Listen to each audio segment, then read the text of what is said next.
میں شاعر نہیں ہوں، آپ شاعر ہیں، لیکن تبصرہ نگاری پسند کرنے والوں نے میرا نام آپ کے بعد رکھا تو یہ علامہ انیس لکھنوی صاحب اور گل بخش سالوی صاحب کی ترتیب اور درجہ بندی ہے۔ میں نے ان سے کبھی نہیں کہا کہ میرا نام کسی کے بعد یا پہلے لکھا جائے۔ وہرے کیا دور تھا، وہ دن ہوا ہو گئے، بس یادیں یادیں یاد رہ گئیں۔ پروفیسر ظہور صاحب کا یہ خط ہمیں 28 ستمبر 2021 کو ملا۔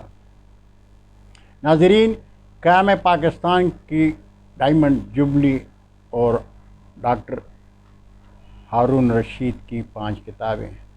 پاکستان ادبیات اکادمی سرگودا کے چیئرمین، شاعر، ادیب اور محقق ڈاکٹر ہارون رشید کی قیام پاکستان کی ڈائمنڈ جبلی کے موقع پر 5 کتابیں: شوکت اقبال، بالالئی اقبال پنجابی میں، اقبالیاتی قطب مینار، قائد اعظم شناسی، وقار پاکستان شائع ہو کر منظر عام پر آ گئیں، اور یہ 5 کتابیں آپ محترم نے مجھے ارسال کر دی ہیں۔ شوکت اقبال 368 صفحات پر مشتمل ہے، جس میں ڈاکٹر علامہ اقبال کی اہم کتب پر ڈاکٹر ہارون رشید کے تحریر کردہ تجزیے اور تبصرے شامل ہیں۔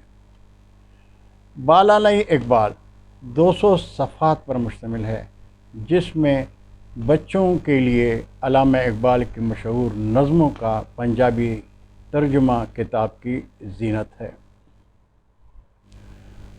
اقبالیاتی قطب مینار 240 صفحات پر مشتمل ہے، جسے ہم کتابیات اقبال کا چھوٹا انسائکلوپیڈیا بھی کہہ سکتے ہیں۔ بابائے قوم حضرت قائد اعظم محمد علی جناح کے بارے میں تحریر شدہ معروف کتب پر ڈاکٹر تبسم کی رائے اور تبصرہ قائد اعظم شناسی میں شامل ہے۔ یہ کتاب 400 صفحات پر مشتمل ہے۔ 14 اگست 2021 کو منظر عام پر آنے والی کتاب وقار پاکستان 240 صفحات پر مشتمل ہے، جس میں پاکستان کی ترقی کے 75 برس کی فتوحات کا تذکرہ ہے۔ مثال پبلیکیشن فیصل آباد کی شائع کردہ 5 کتابیں مثالی کتابیں ہیں۔ پاکستانیت کا حسن ان کتابوں میں نمایاں ہے۔ ان کتابوں کی اشاعت ڈاکٹر ہارون رشید تبسم کے جذبہ حب الوطنی کی آئینہ دار ہیں۔ علمی اور ادبی حلقوں نے ان کتابوں کی اشاعت پر ڈاکٹر عبدالرشید تبسم کو مبارکباد دیتے ہوئے کہا کہ دور حاضر میں ڈاکٹر تبسم کی تخلیقات اردو ادب کا سرمایہ ہے، اور میں اسے اتفاق کرتا ہوں۔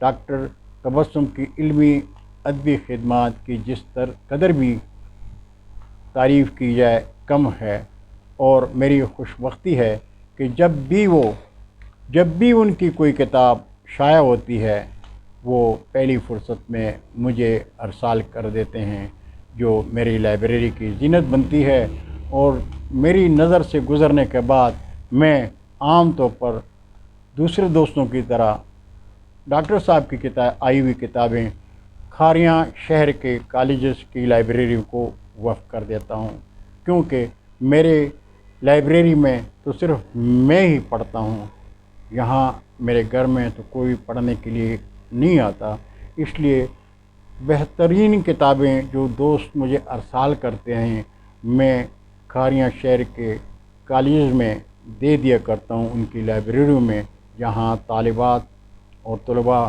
ان کتابوں سے مستفید ہوتے ہیں۔ یہی قلم قافلہ کا مشن ہے۔ ہم اردو ادب کی شادابی کے لیے خود کو وقف کر چکے ہیں۔ خدا حافظ۔ اگر آپ کو میرا یہ بیان اور میرا یہ منظرنامہ پسند آئے تو میرا چینل سبسکرائب کر کے دوستوں کے ساتھ شیئر کریں، تاکہ زیادہ سے زیادہ دوستوں تک ہمارا پیغام پہنچے اور ہم اردو ادب کی شادابی کے لیے خوب سے خوب تر کی کوشش کریں۔ اللہ حافظ، السلام علیکم۔